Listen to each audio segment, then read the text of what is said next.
Alléluia. Alléluia. Merci beaucoup. Ok, nous allons parler. Je disais que nous parlons sur les types de rançons. C'est le message que nous allons, les sous-thèmes que nous allons exploiter aujourd'hui, les types de rançons. Les types de rançons. Nous avons parlé sur la rançon. Je crois que vous avez très bien entendu et vous comprenez, vous êtes en train de comprendre qu'est-ce qu'on appelle une rançon, n'est-ce pas? Et quand vous lisez même 1 Timothée, chapitre 2, nous dit que Jésus-Christ s'est donné en rançon pour nous. Amen. Jésus-Christ s'est donné en rançon pour nous. Donc Jésus s'est donné en rançon pour nous. Dieu ne peut pas nous racheter s'il ne peut pas recevoir une rançon. On n'allait pas être sauvé s'il n'y avait pas de rançon. Alléluia. Alors, ce soir, je vous parle sur les types de rançons.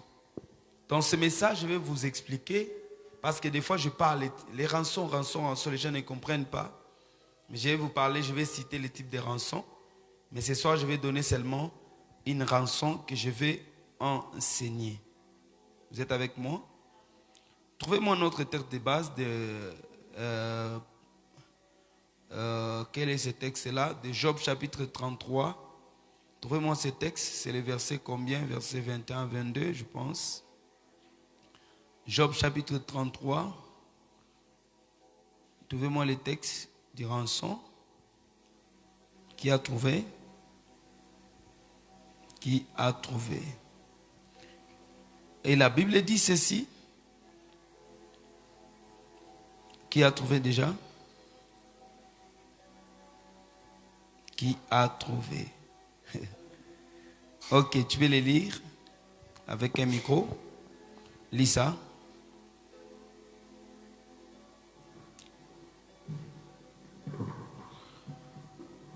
Commence même à partir du verset 22, nous sommes debout.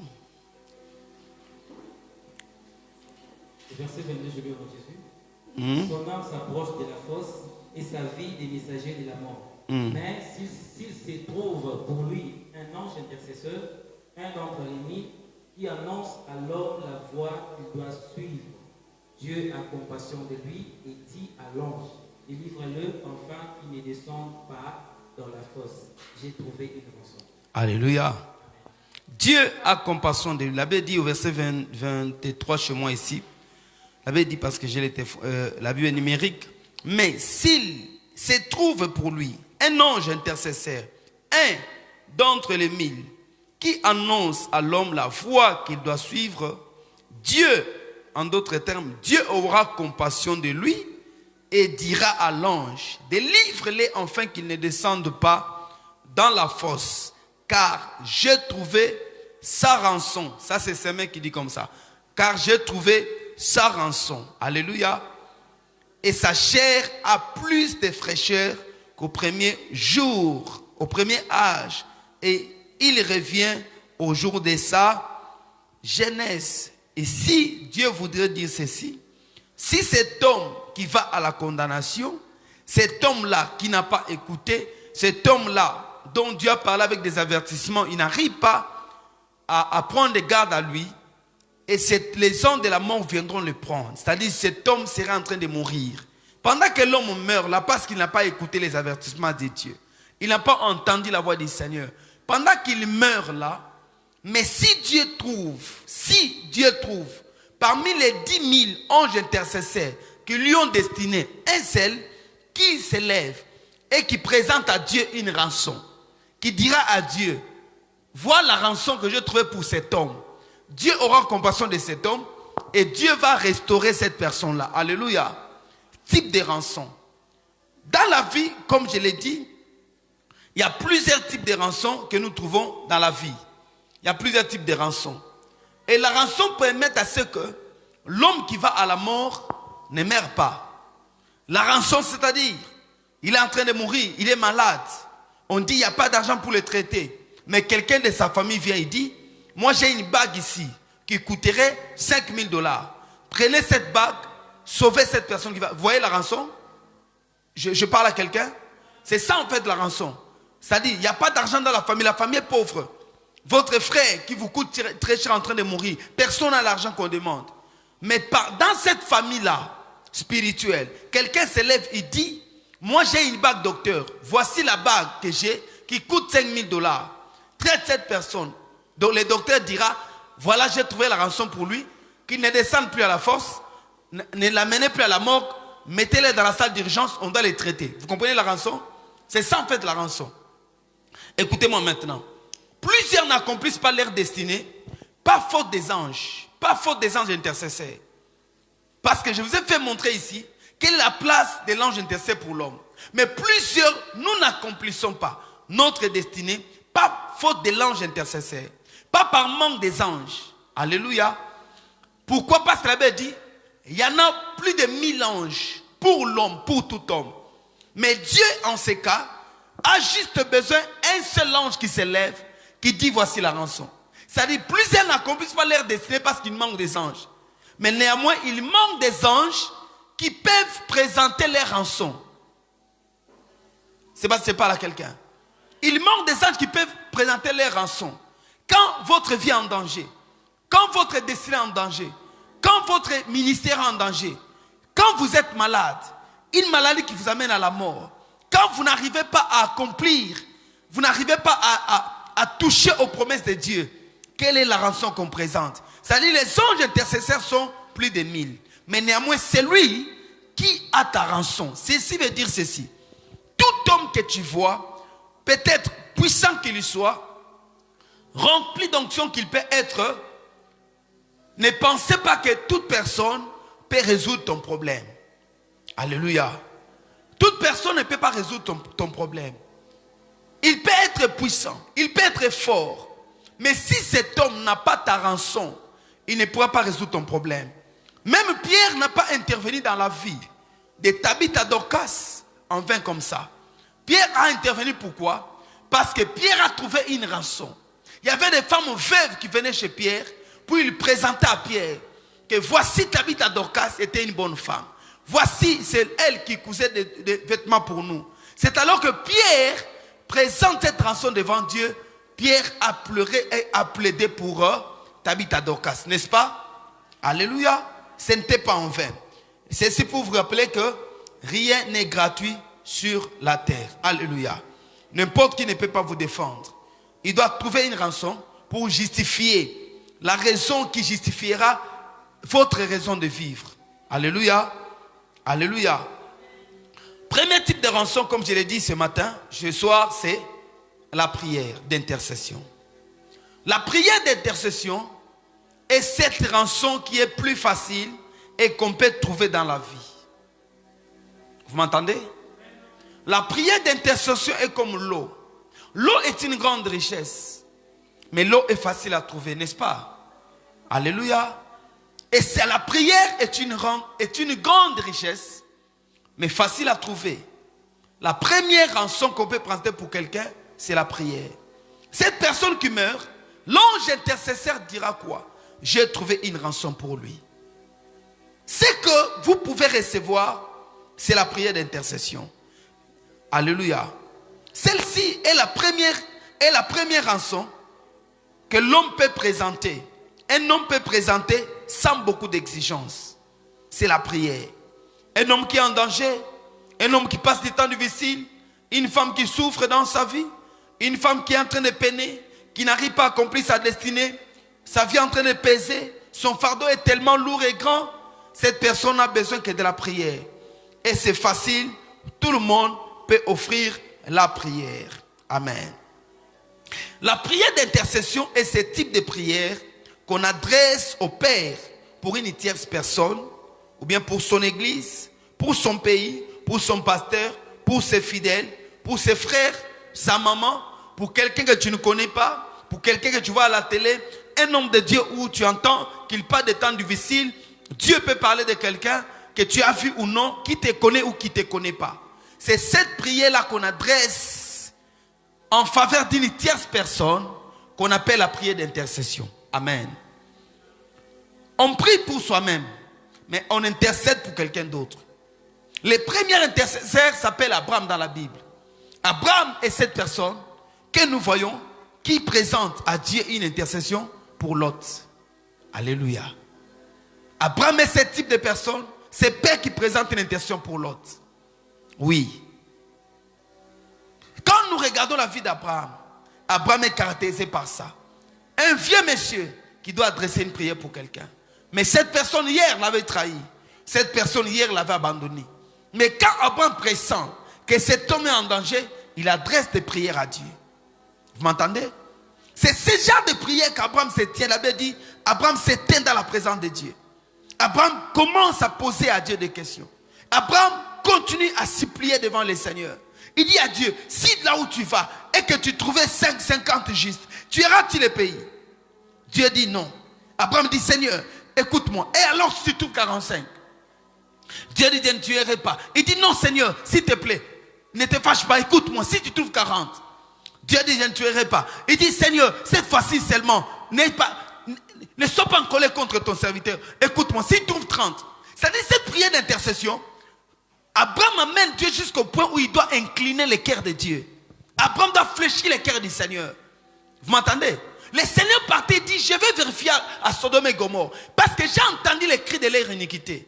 J'ai entendu les cris, alors moi-même je descends pour vérifier si cela est vrai ou faux. Vous m'entendez? Et quand Dieu partait à la Bible, Abraham s'éteint devant les... C'est-à-dire, Abraham se met en opposition. Il se constitue en miraille contre Dieu. Raison pour laquelle Ézéchiel, chapitre 22, verset 30 dit, je cherche un homme qui s'éteint où? À la brèche. Pendant les confinements, j'ai parlé sur la brèche. Je cherche un homme qui se tient à la brèche. Pourquoi cet homme se tient à la brèche? C'est-à-dire pour empêcher un passage. Pour être comme une sentinelle. Et c'est ce qu'Abraham fait. Son nez est à Sodome. Mais lui est en Canaan. Mais il voit Sodome. Il dit à Dieu, tu tueras. La prière d'intercession, on prie pour soi-même. On intercède pour quelqu'un d'autre. Vous m'entendez? Pour une tierce personne. On intercède pour son pays. On intercède pour les choses qu'on voit. Au lieu de critiquer, tu intercèdes. On intercède pour sa nation, pour sa province. On intercède pour les autorités. Alléluia. L'objectif de cette intercession est quoi? L'objectif de l'intercession, c'est une plainte, est une sorte de plainte adressée à Dieu, en fait que celui pour qui on prie s'aligne dans la volonté de Dieu. C'est une plainte, écoutez ça très bien. C'est une plainte qu'on adresse devant Dieu, en fait que celui pour qui on prie s'aligne dans la volonté de Dieu. Donc la prière d'intercession, son objectif est que quand l'homme prie, il doit faire en sorte que celui pour qui il prie s'aligne dans la volonté de Dieu. Vous comprenez ça? Il arrive où l'homme est en train d'échapper. L'homme est en train d'aller en dehors de son chemin. En dehors de sa destinée. Mais celui qui prie permet à cet homme-là, prie en sorte que cet homme s'aligne dans la volonté de Dieu. C'est ça l'objectif de la prière d'intercession. On ne prie pas pour n'importe quoi.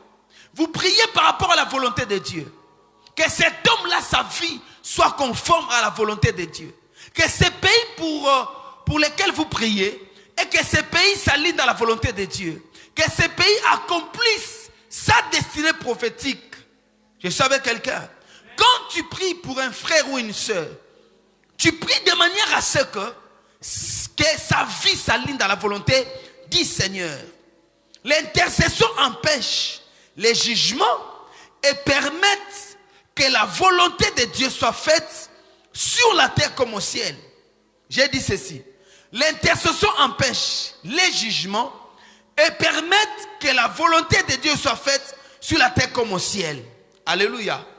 Les intercesseurs sont ces gens qui vont faire descendre la volonté de Dieu qui était au ciel, mais ils les font descendre sur la terre.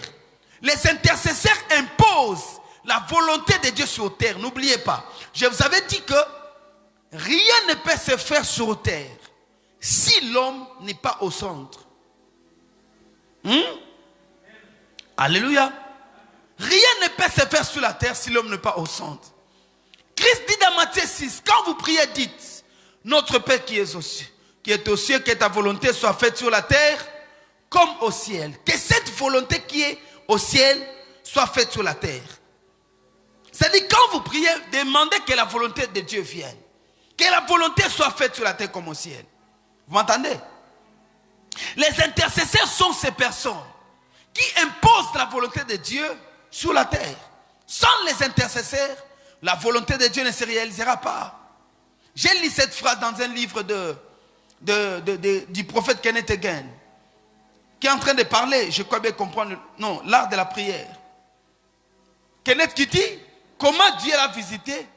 Il a fait plusieurs moments où plusieurs années dans sa vie, chaque 4 ans, il devait se réveiller pour implorer le réveil. Il priait pour le réveil. Il priait pour le réveil. Beaucoup d'années après, un jour, alors qu'il priait, il a vu une vision. Il est allé dans une campagne. Il a vu ce que Dieu faisait. Il a vu les réveils qu'il demandait dans la présence de Dieu chaque fois. Il disait à Dieu que les gens se convertissent. Il a dit beaucoup de choses dans son livre, juste à cause de la prière d'intercession. Alléluia. Il dit qu'il a prié plusieurs moments pour que cette volonté se réalise. Les réveils qu'il sentait dans son esprit, il ne dormait plus chaque 4 heures.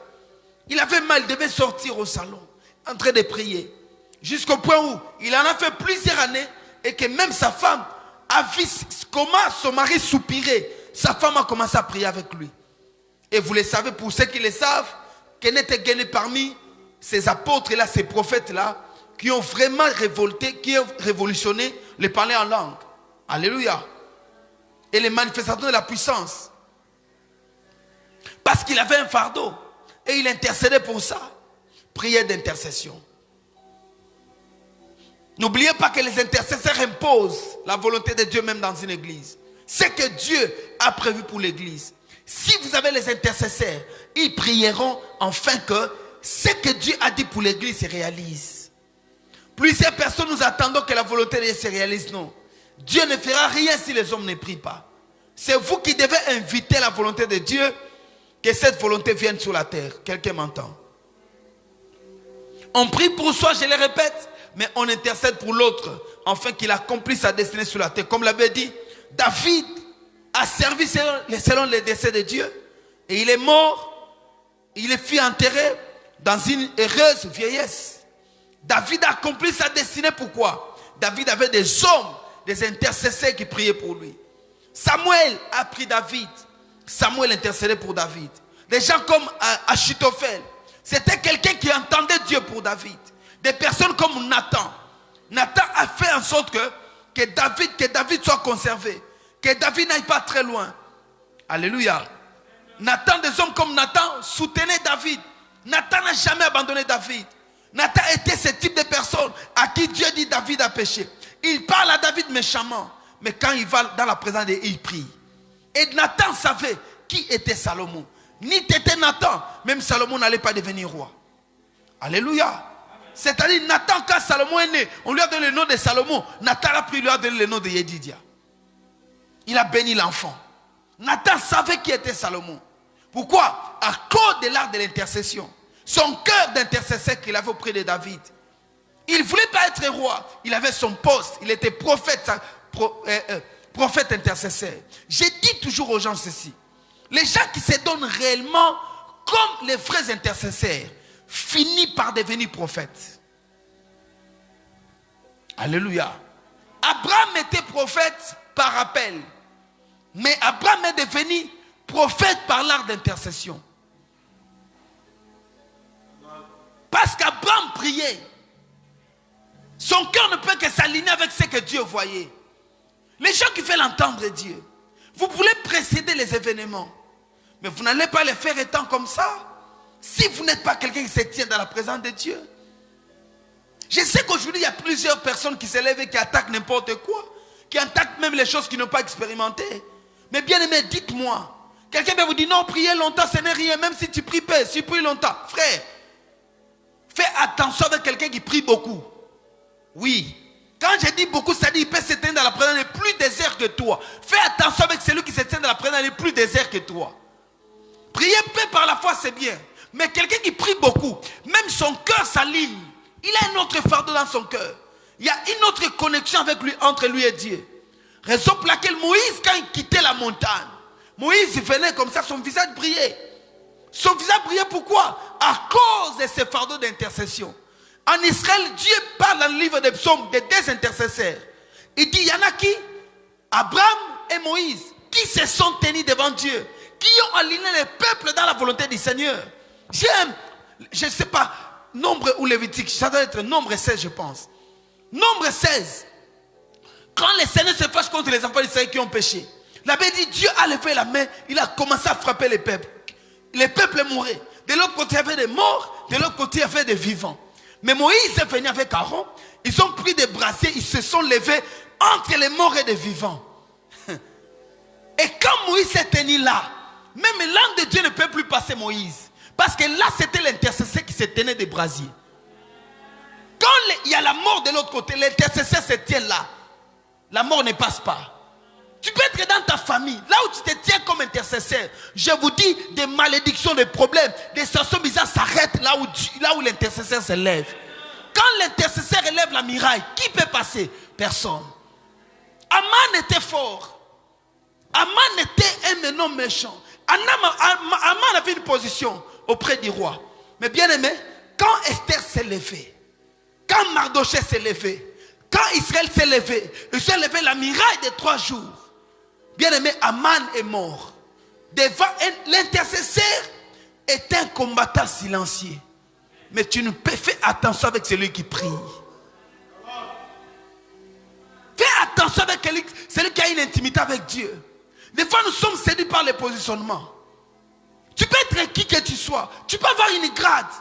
Mais fais attention avec un homme qui se tient beau. Qui qu'il soit, mais qui prend du temps devant Dieu.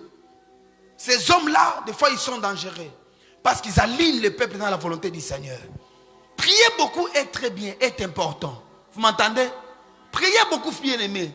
Moi, je vous dis, la prière commence mécanique. Mais après, ça devient automatique. Oui, la prière commence mécanique. Comment? Avant que je ne commence à prier au début de ma foi, je voyais, il y avait un frère, le frère Dems. On était presque la même génération, mais il était plus vieux. Il priait beaucoup. Il priait beaucoup, il priait. Bon, à l'époque, il priait 1 heure du temps. Frère Dems. Il était incoopérant. Quand il vient comme ça, il commence à prier. Il se met à genoux. Il prie pendant 1 heure. Moi, si je prie comme ça, je vais laisser, je vais me faire 10 minutes. Mais je me dis, j'ai beaucoup prié. Je vais me faire 15 minutes. Je vais laisser comme ça, je vais me faire 20 minutes. Ah! Bien étonné. Et lui priait beaucoup. Une fois, il a témoigné à l'église, il dit, il bénit Dieu parce que Dieu a encore augmenté ses heures de prière. Il prie maintenant 1h30. Ah! J'ai dit non, frère, qu'est-ce que je faisais? J'ai prié à l'aide d'une montre. J'ai regardé l'horloge, j'ai prié. J'ai prié en regardant l'horloge. J'ai dit, cette requête, je vais faire 10 minutes. C'est-à-dire, si j'ai 6 requêtes, je fais 10 minutes, 10 minutes, 10 minutes chaque requête, jusqu'à ce que je fais 1 heure. Première fois que je fais 1 heure, c'était beaucoup. Mais quand je l'ai fait 3 fois, c'était devenu une habitude. Alléluia. C'est devenu une habitude jusqu'à aujourd'hui. C'est-à-dire, si je peux prier, je prie 1 heure. Vous m'entendez? Après un moment, j'ai vu quelqu'un encore qui priait 3 heures. Mais c'était presque toute la journée. Il entre à 12 heures, il sort à 15 heures. C'était beaucoup. J'ai dit non, moi, si je veux faire commencer, j'ai prié, j'ai dit Dieu, donne-moi cette envie de prier pendant 3 heures du temps. Première fois, j'ai essayé, je n'arrivais pas. J'ai fait 1h30. Mais tu vois, tu as quitté d'1 heure, tu défies 3 heures. Mais Dieu t'amène 1 heure là, 1h30. Deuxième fois, je force 2 heures. Troisième fois, j'ai dit non, je vais aller. J'ai prié jusqu'au jour où j'ai prié, que je ne savais plus que j'ai prié. Quand je me suis levé, j'ai fait 3h15 minutes. J'ai dit quel exploit. Deuxième fois, c'était la même chose. Troisième fois, j'ai fait. Quatrième fois, quand je fais, c'était devenu une habitude. C'est-à-dire, si j'ai 2 heures, je regarde, je dis, je sors à 15 heures, alors je commence ma prière. Je peux commencer ma prière à 15 heures, j'arrête. C'est facile. Jusqu'au point où je regarde quelqu'un qui priait du matin au soir. J'ai dit, non, ça c'est fort. Alors je dois l'imiter. Alléluia. Vous savez, j'entre à la maison, j'ai dit, Seigneur, aujourd'hui, je ne vais pas voir le soleil, je vais prier. Alors pour ne pas somnoler, je dors la nuit, j'ai prié la journée. J'ai prié, j'ai fait de telles prières. Toute la journée, je ne vois pas le soleil. J'ai défié la nuit. J'ai dit, toute la nuit, je ne dors pas, je vais prier toute la nuit. C'était mécanique. Après moi, c'est devenu une vie. Alléluia. Ça peut commencer mécaniquement. Mais vous ne savez pas en quoi Dieu vous appelle. Et par là, je commence à voir quoi? Des dons du Seigneur commencent aussi à opérer dans ma vie. Amen. Les dons commencent à opérer dans ma vie. N'oubliez pas ça, bien-aimé dans le Seigneur. Je parle à quelqu'un ce soir. L'intercession est le mode de vie. La prière d'intercession est le mode de vie de ceux qui ont renoncé à eux-mêmes. Ça dit prier pour d'autres personnes. Plusieurs pensent que je prie pour les gens, moi j'ai des problèmes. Non, non. La meilleure prière à faire, le bon service à se rendre, c'est le service que tu rends aux autres. Alléluia. Le bon service à se rendre, c'est le service que tu rends aux autres. Rends aux autres service. En les rendant service, tu te rends toi-même service. Quand vous priez pour les autres, vous ne gaspillez rien. Ceux qui prient pour les autres, ils savent pas, ce sont des personnes qui ne souffrent pas. Vous m'entendez? Vous m'entendez? Tu vas avoir autant de problèmes, bien-aimés. Mais prends en charge de prier pour quelqu'un d'autre. Prends en charge de prier pour votre pays. Regarde quelqu'un, regarde même un homme de Dieu que tu ne connais pas. Va en retraite pour lui. Et que les gens pour qui vous priez, sachez bien que leur grâce et Dieu qui les utilise, leurs anges, vont collaborer avec vous. Quand vous priez avec quelqu'un, n'oubliez pas, les anges qui accompagnent cette personne vont t'accompagner aussi. Alléluia. L'importance de cette prière, c'est quoi? Son importance, nous les regardons dans la vie de Jésus. Jésus démontre l'importance de la prière d'intercession pour lui-même et pour les autres. Nous sommes dans Marc chapitre 14, verset 37. Marc 14, verset 37. Marc 14, verset 37. Je lis au nom de Jésus. Et il vint vers les disciples qu'il trouva endormis. Et il dit à Pierre, Simon, tu dors, tu n'as pas pu veiller 1 heure avec moi? Et il vint vers les disciples. Oh, tu dors, tu n'as pas pu veiller 1 heure. Veillez et priez, afin que vous ne tombiez pas en tentation. L'esprit est bien disposé, mais la chair est faible. Alléluia. Jésus arrive presque au moment le plus difficile de sa vie. Pourquoi? Parce que Jésus venait sur la terre. Jésus n'était pas venu ressusciter Lazare. Jésus n'était pas venu arrêter le sang de la femme qui coulait le sang, n'est-ce pas? Christ était venu pour mourir à la croix. Alors quand il arrive à Gethsemane, c'était l'endroit qu'il avait eu peur de la mort. Il a commencé à prier, Père, si tu veux ôte cette coupe devant moi. Mais qu'est-ce qui se passe dans la vie de Jésus? Il ne pouvait pas. C'était difficile pour lui. Ce n'était pas facile. Quelqu'un me dit amen. Mais la Bible dit, Jésus prie ses disciples et il va quelque part dans le désert pour aller prier.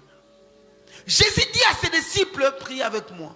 Mais pendant que Christ priait et qu'il sanglotait plus de 3 fois, il s'attendait que les disciples pour lui, mais en venant, il voit Pierre et les autres en train de somnoler.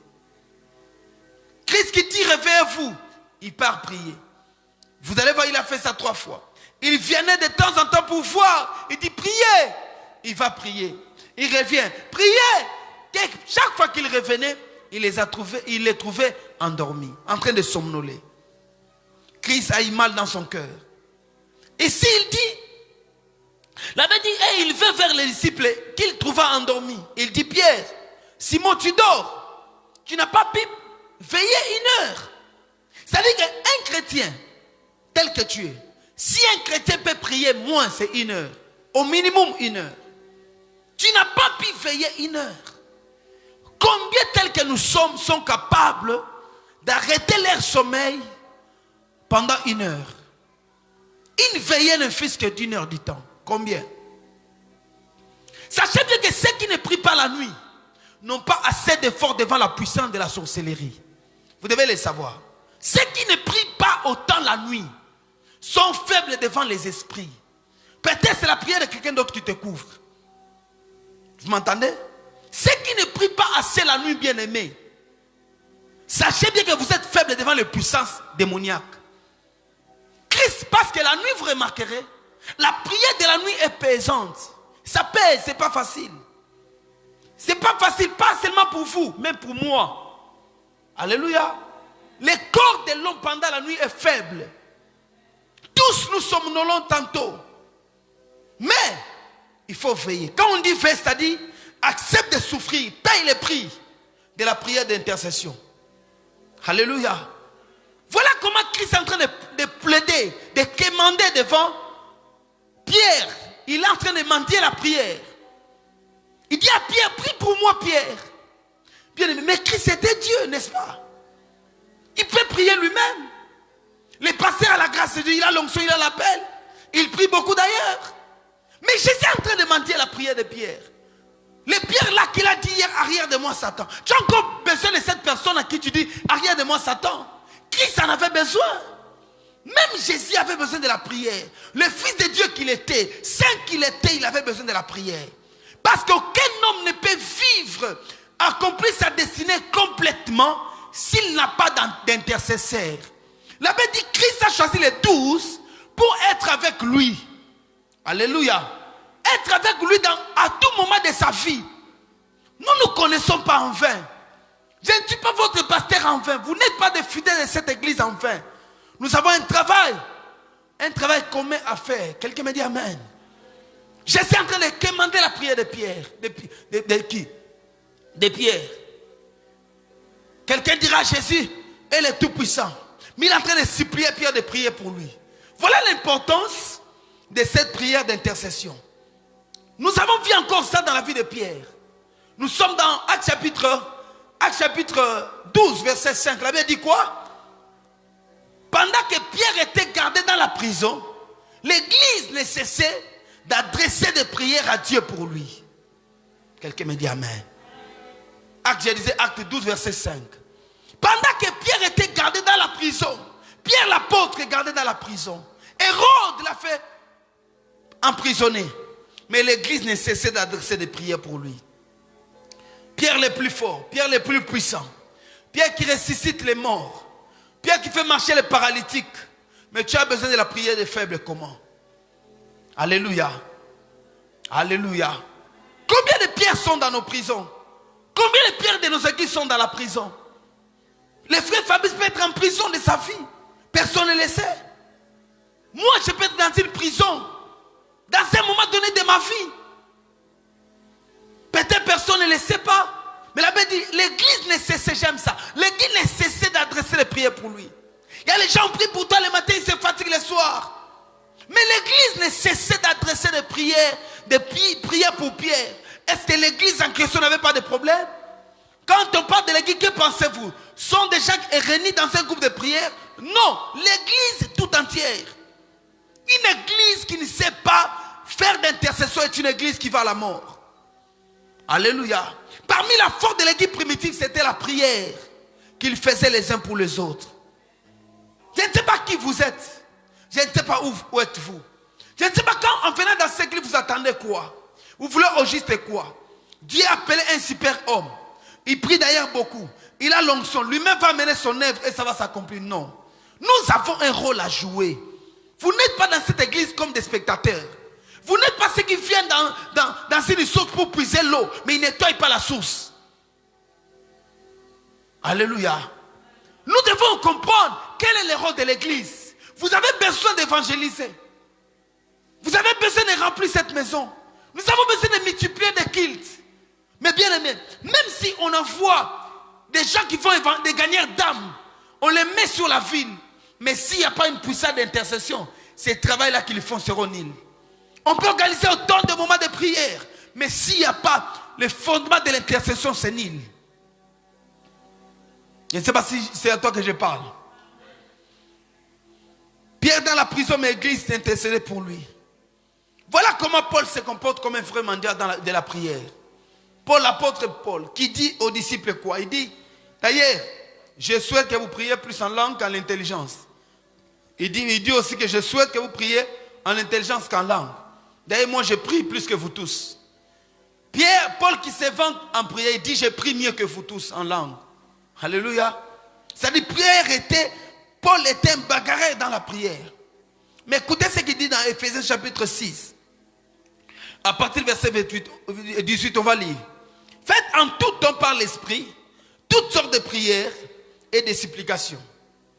toutes sortes de prières et de supplications. Supplication ici, en hébreu, en grec, c'est désis. Alléluia. C'est un mot qui peut se traduire par une plainte.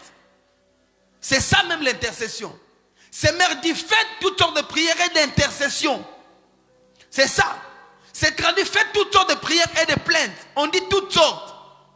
C'est-à-dire, la prière, je l'ai dit, je l'enseigne comment? La prière, quand on dit faites toutes sortes de prières, la prière est une discipline. Mais dans cette discipline, il y a plusieurs... la prière comme le sport. Mais il y a plusieurs quoi? Il y a plusieurs branches. Il y a rugby, foot, boxe, catch, tout ça, taekwondo. Vous voyez, il y a plusieurs disciplines. Alléluia. C'est ça la prière. Mais il dit, faites des intercessions. Qu'est-ce qu'il dit encore? Veillez à cela avec une entière persévérance. C'est-à-dire, persévérez dans vos prières. Et priez pour tous les saints.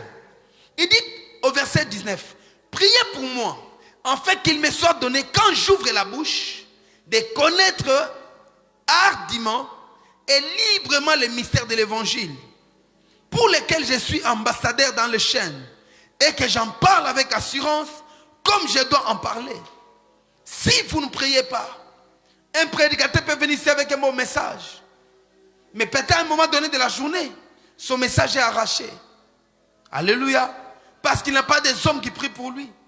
Ici, Paul est en train de demander la prière de l'église. Il dit, église, priez pour moi aussi. Il dit, faites des prières pour moi. Adressez des prières, levez-vous pour moi. J'ai besoin de vos prières. Pour que quand je prêche, quand j'ouvre la bouche, que j'annonce librement les mystères de Christ pour lesquels j'ai été établi. C'est-à-dire, je suis établi pour annoncer des mystères. Mais quand je me lève de fois, ma bouche se ferme. L'ennemi s'élève contre moi. Mais vous priez pour moi pour que ma bouche soit opérationnelle. Quand je l'ouvre, que je sois capable de transmettre ces mystères-là. Alléluia. Paul demande la prière de l'église. Bien aimé, Paul est un homme de prière. Plus que tous. Mais il sait l'importance de l'intercession pour les autres en sa faveur. Paul connaît la valeur de la prière des autres pour lui. Écoutez-moi s'il vous plaît. Ne soyez pas orgueilleux dans la vie. Dans la vie, tu peux demander la prière, même si tu es spirituellement puissant que quelqu'un. Tu peux demander la prière des autres. Ce n'est pas mauvais de dire à quelqu'un, priez pour moi. J'organise une activité, prie pour moi. Alléluia. Quand j'étais à Kinshasa, chaque jour je prêchais, je priais avec frère Avorton. Chaque jour je prêchais. On priait avec lui. Mais Avorton, c'est un bébé, n'est-ce pas? Mais chaque jour je prêchais à Kinshasa, c'est avec lui que j'étais en contact et je prie avec lui. Chaque jour, je vous dis. Alléluia. Des fois, je n'avais pas le temps de préparer notre message. Tu quittes ici, tu dois prêcher là-bas, tu prêches là-bas, d'autres thèmes. Des fois, tu viens comme ça, tu es juste dans la voiture, tu penses seulement les messages que je vais prêcher. Il faut que quelqu'un te soutienne. Vous êtes avec moi? Ne sois pas orgueilleux pour demander la prière des frères qui sont là à l'église. Tu peux leur dire, mon frère, je passe des mois difficiles. Prie pour moi pour telle chose. Alléluia. Toi aussi, quand on te demande, donne à quelqu'un, fais la prière pour quelqu'un. Je vais prier pour toi à 2 heures. Mais à 2 heures là, tu dors, tu ne pries même pas. Vous voyez? Tu n'as même pas le temps. Tu ne penses même pas que quelqu'un t'a donné une requête. Tu ne pries pas. Et la personne peut faire un raté à cause de toi. Parce que tu n'as pas pu prier. Bien-aimés, sont tellement humbles comme Paul. Paul insiste, il demande à l'église, priez pour moi. C'est ce que je vous demande aussi, l'église Action Missionnaire. Priez de temps en temps pour moi. Et ceux qui faisaient 30 secondes commencent à faire même 3 minutes. Ceux qui ont 3 minutes, faites maintenant 9 minutes, 30 minutes pour moi. 1 heure de temps. Alléluia. Faites une retraite pour votre pasteur. Priez pour ça. Il n'y a que l'église aujourd'hui qui est discrète, qui est en train de tuer ces généraux. Il n'y a que l'église qui ne soutient pas les siens. L'église attend que quand quelqu'un tombe, sont des chrétiens qui publient ça sur les réseaux sociaux. Mais combien nous levons pour intercéder pour ces hommes-là? Combien nous avons de réseaux de prière? Alléluia. Je vous ai parlé de Renard Bonke. Il faisait des campagnes en Afrique. Mais on raconte quoi? Renard Bongo avait des intercesseurs sous son podium. Chaque campagne qu'il faisait. Toi, tu vois des miracles qui se font, mais Renard Bongo, là où il s'était né, il y a d'intercession ici. Un homme de Dieu m'a raconté l'histoire de son passé qui est au Rwanda. C'est parmi les hommes de Dieu qui ont amené les réveils au Rwanda. Il dit, sous son podium, c'est là où il y a la cave d'intercession. Quand lui prêche, les intercesseurs sont là. Dites bien à la fin, quand il finit, ils arrêtent. Ils ont 4 équipes. Il y a toujours des hommes là. Vous entendez ça? Alléluia. Et il a plus de 500 intercesseurs dans l'église. Donc quand lui se met à prier, les intercesseurs sont en train d'être là, en prier. Alléluia. Mais nous aussi, quand tu commences à prêcher, même les intercesseurs sont distraits. Même pas prier. Même les intercesseurs sont distraits. On te garde tellement.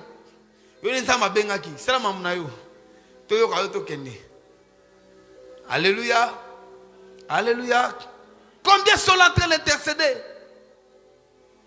Seigneur, que ces messages touchent le cœur de l'église. Seigneur, que les gens comprennent. Il y a des fois, certaines personnes n'entendent pas seulement ce qu'on dit, mais peuvent comprendre la voix de l'esprit. Vous m'entendez? Des fois, il y a des gens, vous prêchez comme ça. Quand ils sortent à la porte, là, le message est parti. Mais s'il y a des gens qui prient, vous serez en train de s'aimer ça dans leur esprit. Combien les gens prient? Amen.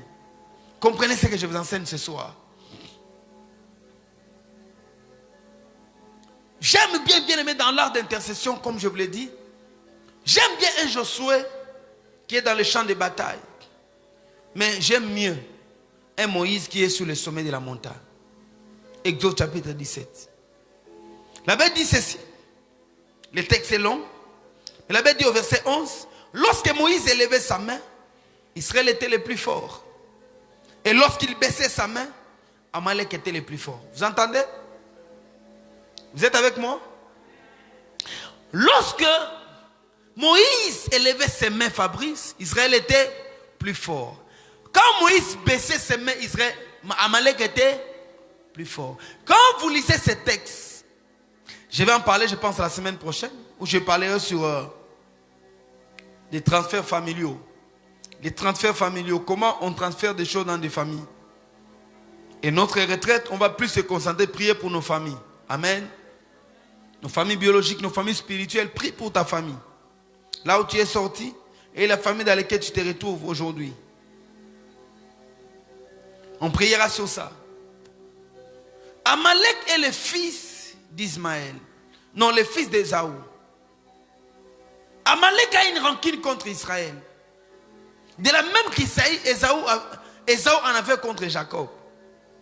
Et pendant qu'Israël venait, la Bible dit, Israël est passé dans une épreuve. Amalek descend à Rephidim pour aller combattre Israël. Pour quelle raison, on ne le sait pas. Parce qu'Akan est là qui est. Mais pendant qu'il combattait Israël là, Moïse dit à Josué, choisis quelques hommes avec qui tu descendras dans les champs de bataille. Et moi, je se monterai au sommet de la montagne. Josué, le général, choisit des personnes. Ils sont allés dans les champs de bataille. Et Moïse est monté à la montagne. La Bible dit ceci. Moïse était là à la montagne, il levait les mains. Quand Moïse lève la main, Israël dans les batailles, Josué était le plus fort. Mais quand Moïse baissait sa main, Israël était faible et Amalek qui emportait. Maintenant, dites-moi, répondez-moi. La bataille s'est jouée dans le champ de bataille avec Josué ou bien sur la montagne? Pardon? Sur la montagne, bien sûr. Alléluia. Sur la terre, dans les champs de bataille, Josué ne subissait que des conséquences de ce qui se passe sur la montagne. Celui qui combattait, c'était Moïse. Celui qui déterminait la bataille, c'est l'ange intercesseur qui est à la montagne. Vous m'entendez? Qui présente à Dieu une rançon. C'est ça la rançon que Moïse présente. Moïse présente à Dieu un sacrifice. Jusqu'au point où Moïse se fatigue. Il ne peut plus lever ses mains. Ses mains étaient déjà foutues. Mais qu'est-ce qui se passe? Aaron tient Moïse de l'autre côté. Et Hur tient Aaron de l'autre côté. Moïse de l'autre côté. Et ils ont placé une pierre. Moïse est assis. Ils ont tenu ses mains debout. Et pendant qu'ils ont fait ce geste, Moïse ne peut plus faire descendre ses mains. C'est alors que Josué a remporté la victoire jusqu'à la fin. Alléluia. La bataille de ta vie ne se joue pas là où tu es.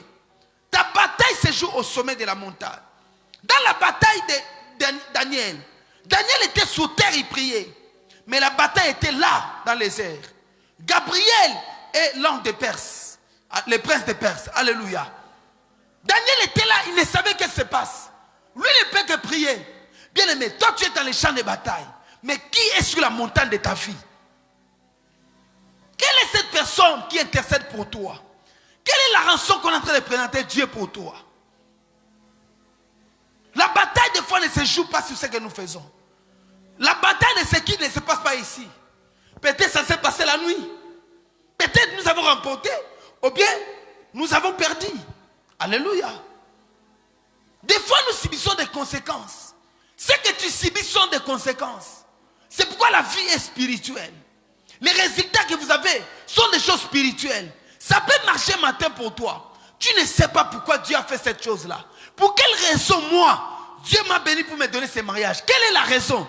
Des fois nous ignorons des rançons qui ont été payées pour nous. Je parle à quelqu'un? Nous ignorons. Bien aimé, comme je l'ai dit toujours, tu ne peux pas échouer sans cause et tu ne peux pas aussi réussir sans cause.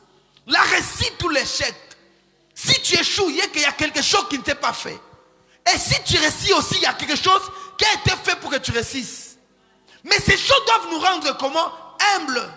Parce que les enjeux sont spirituels. Alléluia. Et ça doit vous pousser à être humble. Aussi à interpréter d'abord des choses d'une manière spirituelle. N'interprète pas tout d'une manière charnelle. Ne parle pas de la chance. Il y a une rançon qui pèse dans la vie. Là où tu vois l'échec, il y a une rançon qui n'a pas été payée. Là où tu vois des larmes en train de couler, il y a un sacrifice qui n'a pas été fait. Comprenez ce monde ici. Alléluia. La première rançon que on peut offrir à quelqu'un, que toi tu peux donner à ta famille, à la génération qui te suivent, aux gens qui sont connectés à ta vie, c'est quoi? C'est la prière d'intercession. Tu veux que les gens réussissent? Priez pour ces gens-là. Tu veux que votre église marche? Priez pour votre église. Tu veux que la nation marche? Priez pour la nation. Est-ce que vous êtes avec moi? Même quand vous voyez les choses se passer au sommet de l'État, ne pensez pas que parce que ces gens sont malins, ne pensez pas que parce qu'ils ont un mauvais cœur. Ce sont des choses spirituelles. Satan ne peut pas détruire un pays s'il n'entre pas dans la tête de certains policiers, des politiciens plutôt. Satan aussi, Dieu aussi ne va pas redresser le pays si des hommes spirituels ne se lèvent pas. Ne pensez pas que nous faisons rien. Nous faisons un grand travail dans cette nation. Alléluia. Ici à Lubumbashi, beaucoup de gens sont morts pendant le confinement. Ils sont morts de corona. Hein? Non. Ces choses, nous l'avons annoncé ici. N'est-ce pas, ça arrive? Que les gens vont mourir. Les gens vont mourir, ça ne sera pas corona.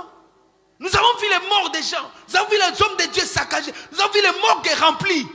Jusqu'au point où il n'y avait plus d'endroit pour mettre des gens. Ils sont morts de corona.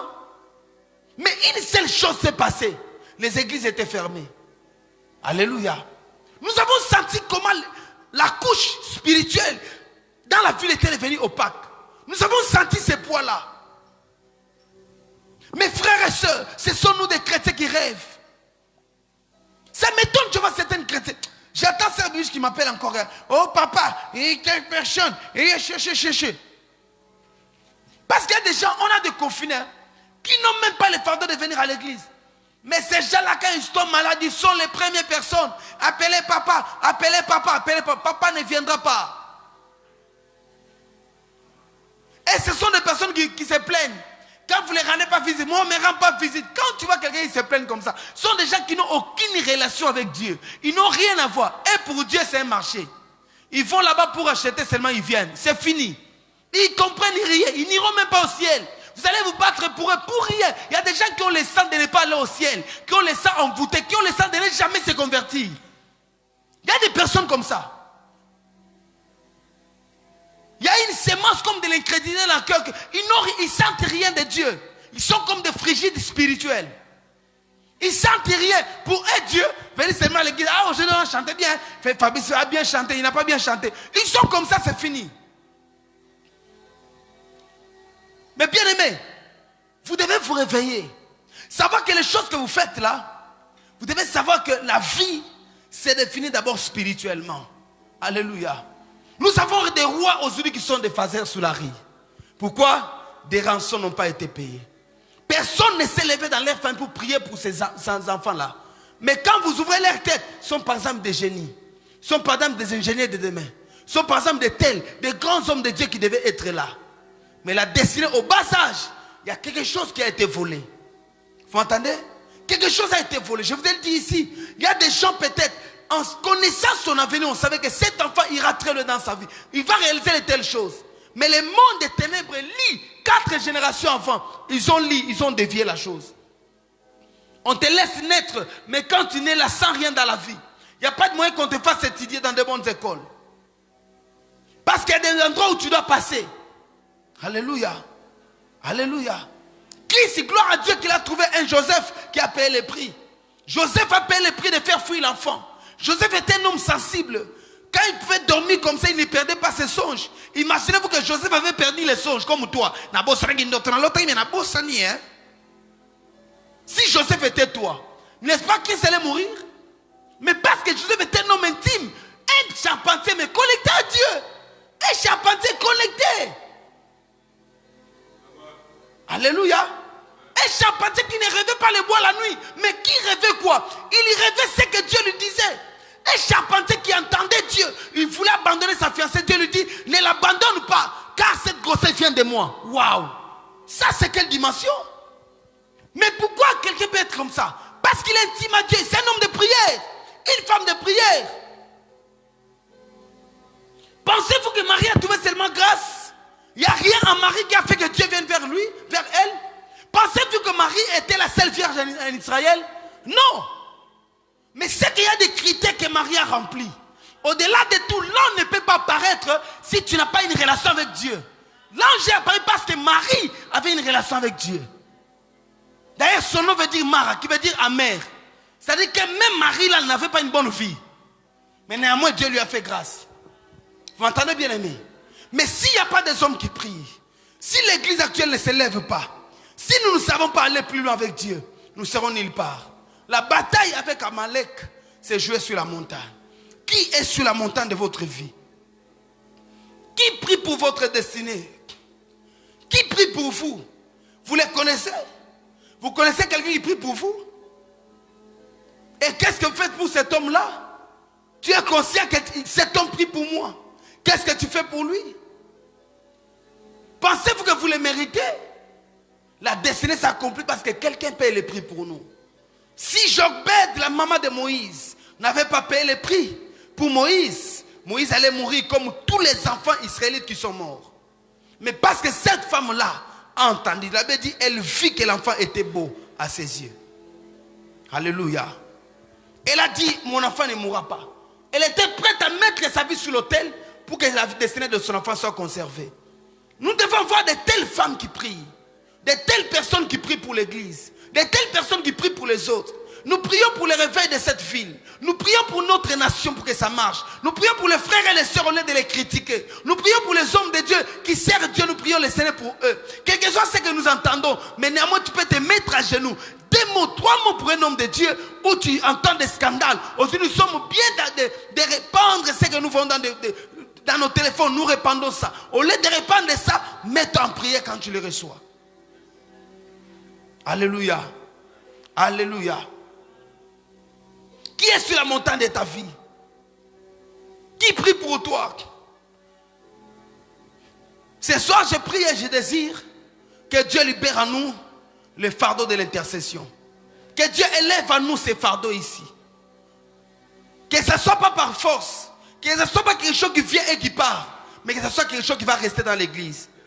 Vous pouvez trouver quelqu'un collé à l'autel en train de prier Dieu pour que le réveil dans cette maison s'efface. Dieu dit, j'ai besoin d'un homme qui s'éteint à la brèche. Une seule personne, pas 2. Il y a des gens qui viennent voir des résultats. Dieu dit non, plus jamais que tu vas voir les résultats, mais que tu viennes donner les résultats à l'église. Que quand toi tu viens, tu apportes Dieu dans l'église. Nous avons besoin de cette armée-là d'intercesseurs. Des hommes qui prient pour le réveil. Dieu nous a promis autant de choses. Pourquoi nous ne les voyons pas? Alléluia. Allez sous d'autres cieux. Nous sommes ici à Lubumbashi. Peut-être tu n'as jamais été à Kinshasa. Va à Kinshasa, tu comprendras que le réveil de Kinshasa et de Lubumbashi est différent. Tu vas comprendre que les ciels de Lubumbashi et de Kinshasa sont différents. Va, tu vas comprendre. Je sais qu'il y a plus de païens, il y a plus de choses, mais va seulement, tu vas sentir l'atmosphère, tu comprendras. Où est-ce que tu te trouves? Même la nuit, pas si nuit à Kinshasa, pas si nuit à Lubumbashi, faites cette comparaison et vous aurez votre résultat et dites-moi ce que vous allez remarquer. Alléluia. Ça dit que nous avons encore un travail à faire. Nous avons encore beaucoup à faire, bien-aimés. Il y a des choses qu'on peut faire. Les sacrifices doivent être... Vous savez pourquoi?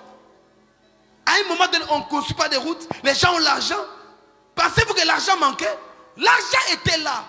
Mais quand les esprits sont là, ils vous laissent toujours dans les misères. Il n'y a pas de bonnes routes. Il y a ceci, les routes se trouvent. Vous avez vraiment du mal.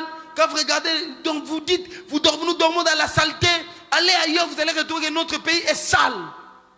Là où il y a la saleté, il n'y a plus des esprits de sorcellerie. N'est-ce pas? Mais allez ailleurs. Tu prends du thé, je ne dis pas que tu peux prendre, mais les gens prennent du thé, même ils mangent la pomme, ils l'ont dans la toilette. Allez à côté de la toilette, abîmé. Et ça, ils l'ont remonté. La toilette n'a salon de talana, solo pe sobima, thé. Je te dis bien, j'y vais. Alléluia. Non, je vous dis la vérité. Allez, vous allez remarquer, il n'y a même pas d'odeur comme nous ici. Il n'y en a pas. Mais peut-être ils ont payé le prix. Vous remarquez les gens qui ont prié. Alléluia. Alléluia. Les mal avec nous, on attend quoi? On attend que les pasteurs fassent. Que papa donne. Je prie pour une armée d'intercesseurs. Que les anges intercesseurs se lèvent dans cette maison. Les gens qui n'arriveront jamais à dormir, se tenir dans la présence de Dieu, dire à Dieu, Seigneur, j'ai besoin que dans ce qui je vais voir un miracle. Ces hommes-là qui se tiennent dans la présence de Dieu jusqu'à ce qu'il va pleuvoir. Élie s'est tenu dans la présence de Dieu. Élie était là. Élie s'est tenu là, il était à chez lui. Il dit à son serviteur, va voir. Le serviteur a fait 7 fois le tour. Élie ne se fatiguait pas. Parce qu'Élie était un ange intercesseur. Bien aimé, levez-vous comme un intercesseur pour votre famille. Sinon, votre famille restera là. Dans toutes les familles, il y a des sorciers. Le problème, je dis aux gens, quand tu sens qu'il n'y a plus de combat sur toi, ne dis pas que Babounsanga Mingi, dis-toi que je suis faible. Plus tu subis des combats, ça signifie que tu es faible. Plus tu subis, ça dit que tu es faible. Ok? Si moi je commence à sentir les coups que Nabia me donne, cela veut dire quoi? Je suis faible. N'est-ce pas? Mais Nabia peut me donner autant de coups. Aussi longtemps que je suis fort, je ne vais rien sentir. Satan frappe tout le monde. Mais il y a des gens qui ne les ressentent pas. Pourquoi? Parce que les coups que Satan donne sont petits. Alléluia. Si vous sentez des coups de l'ennemi, c'est-à-dire que vous êtes encore faible. Que Dieu augmente en vous cette soif. Cette passion de l'intercession pour l'église. Cette passion de l'intercession pour certaines personnes. Tu regardes une sœur qui est à tout temps malade. Il est à tout temps des problèmes. Tu dis, Seigneur, j'ai dit surnaturel. Je vais commencer à gêner pour cette sœur-là. Je vous parlerai des transferts de grâce la semaine prochaine. Vous allez remarquer comment même tu peux avoir quelque chose qui se trouve dans la vie de quelqu'un. Alléluia. Prier pour l'église. Ce n'est pas une prière que tu jettes au hasard. C'est une prière qui te revient. Les intercesseurs, Dieu les honore toujours. On se tient debout. Karabashit. Je veux que tu commences à prier maintenant. Ou tu vas dire à Dieu, come on. Tu pries le Seigneur de tout ton cœur. Tu te lèves dans la présence de Dieu, tu dis à Dieu. Je ne savais pas que la prière d'intercession était pour d'autres personnes. Mais je veux que tu m'élèves dans cette église, dans cette nation, dans cette ville. Pour mon pasteur, pour mon frère, ma soeur. Que tu m'élèves comme un intercesseur. Comme une intercesseuse. Dis à Dieu, je veux que cette flamme commence maintenant à moi. Je vais expérimenter cela. Je veux que tu élèves ta voix. Commence à parler à Dieu. Alors que tu seras en train de parler, cette onction tombera sur toi. Le Dieu de gloire va te remplir ce soir. Dis à Dieu, je vais m'élever comme un intercesseur pour mes frères.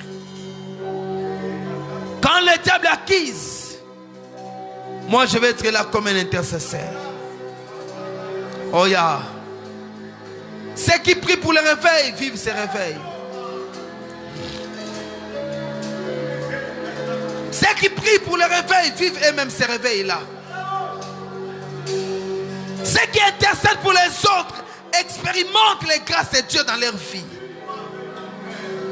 Dis à Dieu, lève-moi comme un intercesseur pour mon église. Peut-être je ne sais pas atteindre quelqu'un, mais je prierai pour les prostituées, qu'ils se convertissent. Dis à Dieu, mets sous moi ce fardeau. Donne-moi cette flamme ce soir. Pas pour moi, mais pour les autres. Je vais être à genoux pour les autres. Je vais présenter à Dieu la rançon pour mes frères et mes soeurs. Ya. Ya. Ya.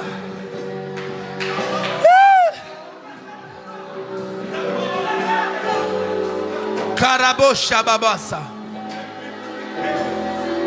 Tu peux être malade, bien aimé dans le Seigneur. Mais lorsque tu pries pour une autre personne qui est malade, Dieu t'accorde la grâce et la guérison. Dis à Dieu, remplis-moi ce soir. Remplis-moi de ce fardeau d'intercession. Remplis-moi de ce fardeau d'intercession. Prie encore le Seigneur de remplir ton cœur. Que la flamme de l'esprit, que la flamme de l'esprit s'allume à moi. La flamme de l'esprit. La flamme de l'esprit. La flamme de l'esprit. La flamme de l'esprit. La flamme de l'esprit. Priez avec nous. Priez là où vous êtes. Continuez à prier, bien aimé, vous qui nous suivez en ligne. Continuez à suivre, continuez à prier, continuez à parler à Dieu. Continuez à dire à Dieu, même cette nuit, Seigneur, allume à moi la flamme.